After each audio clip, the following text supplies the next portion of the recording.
Bonjour, aujourd'hui nouvel essai de l'Opel Corsa. Donc on démarre. Logiquement, pendant ce temps-là, je vais mettre ma ceinture.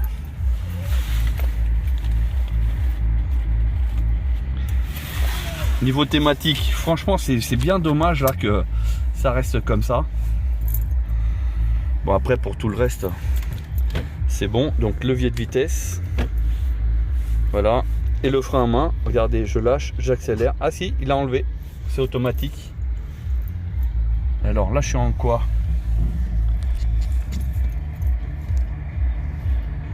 Alors je suis a priori en mode normal. Il se met par défaut en mode normal. Bon, c'est pas grave. Là, si je fais ça, mode éco, ouais, voilà, donc j'étais en mode normal. Donc à chaque fois qu'on démarre la voiture, mode normal. Bon, ça, il y a beaucoup de voitures électriques. Dès que on coupe la voiture et qu'on la redémarre, elle redémarre automatiquement en mode normal. Donc ça veut dire que si vous étiez en mode sportif, eh ben elle se remet en mode normal, et pareil en économique. Sur cette Opel Corsa, il n'y a pas de mode neige, comme il commence à apparaître sur pas mal de voitures. Le mode neige sur ce véhicule là n'existe pas, mais bon, après c'est pas méchant. On est sur un véhicule qui est quand même intéressant par sa petite taille, donc qui va être intéressant pour les villes où c'est très peuplé, où il y a très peu de places de stationnement, où il y a besoin en fait de manœuvrer. Voilà, c'est une petite voiture qui est agile, qui se faufile un petit peu partout. Voilà, pour ça sera intéressant. Par contre, pour l'autoroute, vous oubliez, c'est vite limité. La consommation explose, mais ça c'est valable sur toutes les voitures électriques. Après, où on peut faire la différence, c'est que vu que la consommation électrique, elle est importante sur toutes les voitures électriques, autant prendre une voiture plus adaptée pour l'autoroute. Donc là, un petit SUV par exemple, ou une voiture un peu plus grande, là c'est intéressant. Mais là, en l'occurrence, l'Opel Corsa, c'est plus pour la ville, de la petite campagne, comme ici, hein. On est toujours dans les routes de campagne. Après, dans le stade d'équipement ici de ce véhicule, on n'est pas dans la bas de gamme non plus, hein. Donc là, on a déjà les 4 vitres électriques, régulateur de vitesse, la clim automatique bizone. Il y a le Android CarPlay. Qu'est-ce qu'il y a d'autre qui peut être intéressant? Ah oui, le maintien dans la file. Ici, le bouton là. Voilà, donc ça c'est maintenu. Maintien dans la file. Alors par contre, il n'est pas efficace là-dessus. Il fait même peur parce qu'il reste très souvent trop au bord de la route côté droit. Et le problème, c'est que des fois, ça a tendance à mordre sur le bas-côté. Donc, tant que c'est pas un trottoir, on va dire, ça passe. Mais sinon, vous pouvez être sûr que vous allez vous manger des trottoirs tout le temps. Donc, après, je ne sais pas si c'est uniquement sur cette Opel Corsa. Hein, en tout cas, sur celle que j'ai en essai, effectivement, c'est un peu dangereux. Sinon, après, pour la reconnaissance des panneaux, là depuis tout à l'heure vous voyez que ça change. Effectivement, c'est fonctionnel. Là c'est deuxième fois que je l'utilise sur des distances, sur une distance un petit peu plus importante que la première fois. Donc j'ai croisé beaucoup plus de panneaux et effectivement c'est mieux. Là j'ai pris une route dégradée, comme vous pouvez voir. La route elle est vraiment très dégradée, et donc je suis à faible vitesse parce que je suis même pas à 30 km/h, et on est vraiment ballonné. Donc la suspension elle est un peu trop ferme à mon goût pour ce petit véhicule. Encore, ça serait une finition sportive. On pourrait effectivement l'accepter, parce qu'on va dire c'est pour la meilleure tenue de route, etc. Mais autant là, on va dire c'est une version pas basique, parce que c'est pas la bas de gamme non plus, mais c'est déjà une finition un petit peu avancée. Et là, un petit peu plus d'amortissement aurait été intéressant.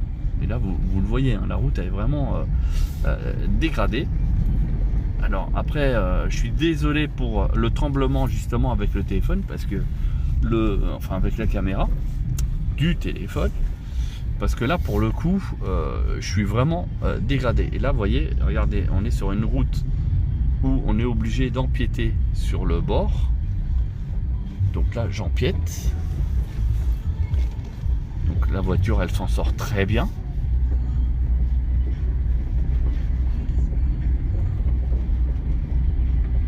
Globalement, la voiture elle fait son taf, mais l'amortissement est un peu dur. Et comme les sièges ne sont pas forcément plus souples, enfin ils sont plus souples, oui, mais je veux dire ils restent fermes, parce qu'après ça reste allemand, hein. Du coup on est vraiment secoué un peu dans la voiture.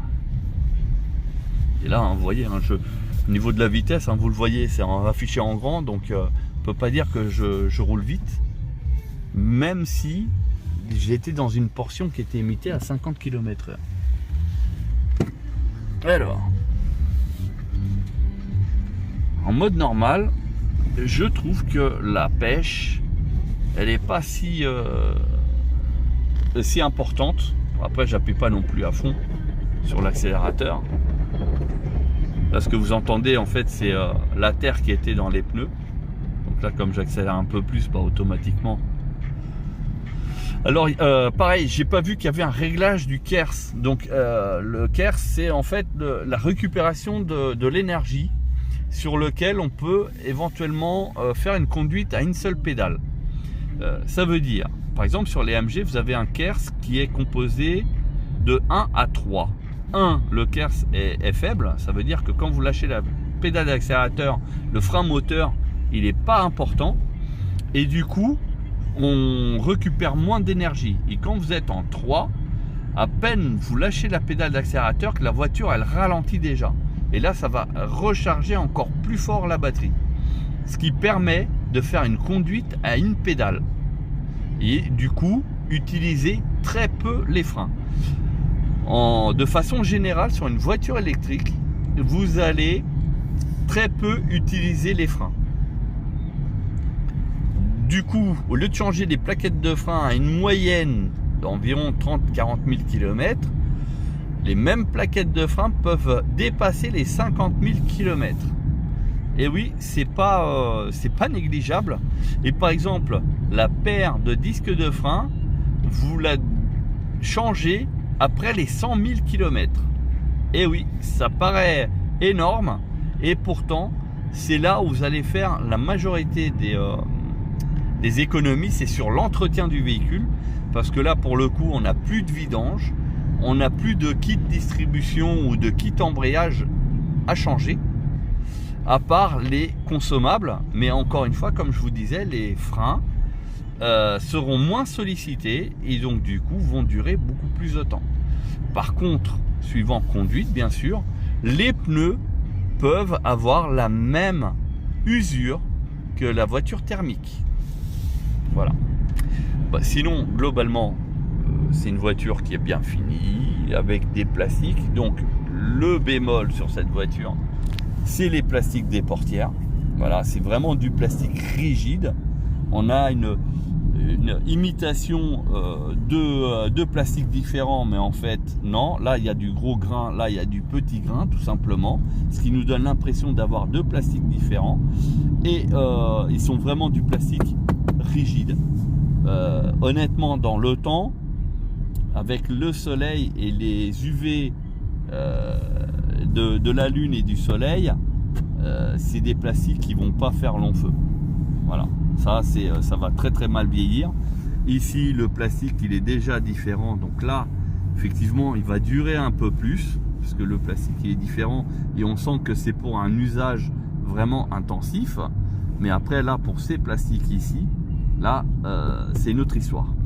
Là, le petit insert, là, imitation alu, est en plastique également. Et c'est vraiment du rigide. Au niveau du tableau de bord, c'est seulement la partie supérieure du tableau de bord qui est légèrement moussée. Mais vraiment léger. Parce que vous voyez, le doigt, on ne voit pas s'enfoncer, contrairement au MG par exemple, où là, le doigt, il s'enfonce beaucoup plus. Là, ça s'enfonce. Enfin, c'est vraiment très très léger. Hein. Après, pour tout le reste, c'est pas mal. Bon, bah, le volant, on sent que c'est un simili-cuir, mais vraiment bas de gamme. Hein, c'est pas du vrai cuir. Le plastique du volant, on sent que là, le plastique est différent d'ici. Celui-là, je pense qu'il va durer un peu plus longtemps, c'est celui de l'airbag. Là, après, pour le reste, bah, il faut voir avec le temps. Si les touches, ici, elles vont plutôt blanchir, ou si c'est le blanc des inscriptions qui va disparaître. Ça, on ne sait pas, la voiture, elle est toute neuve, hein, donc on ne connaît pas encore. Là, quand ça clignote, pour dire qu'on est en train de franchir la ligne, regardez, tac. Vous voyez, ça clignote. C'est le maintien de fil. Tout simplement.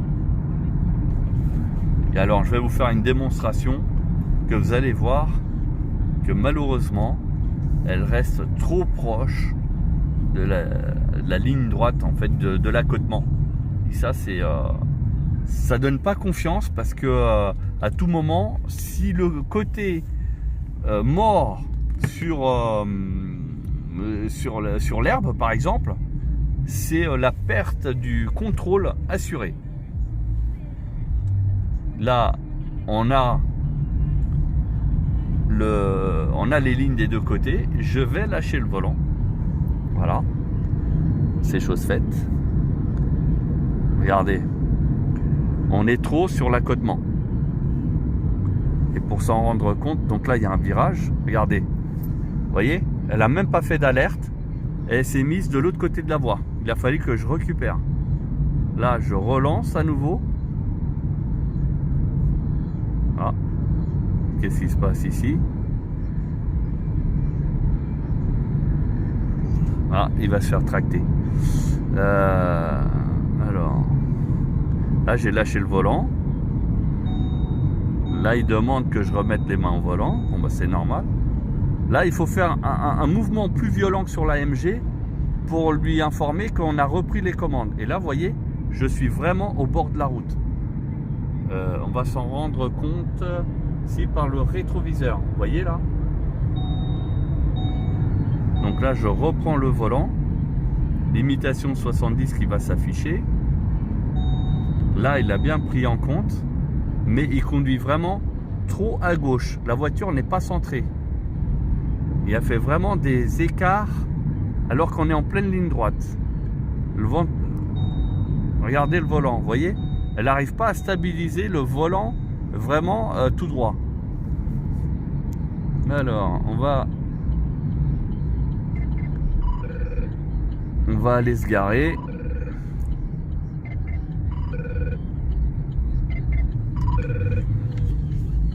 Et donc là, pour ralentir, je suis obligé de freiner parce que comme il n'y a pas de kers, donc je suis obligé de faire moi-même utiliser le frein parce qu'il n'y a pas de véritable frein moteur. Donc là,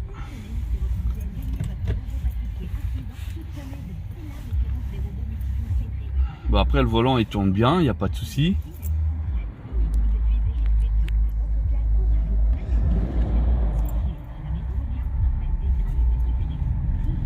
Bon, il y a pas il y a les radars pour les aides à la conduite, hein, au stationnement aussi, il n'y a pas de problème. Voilà.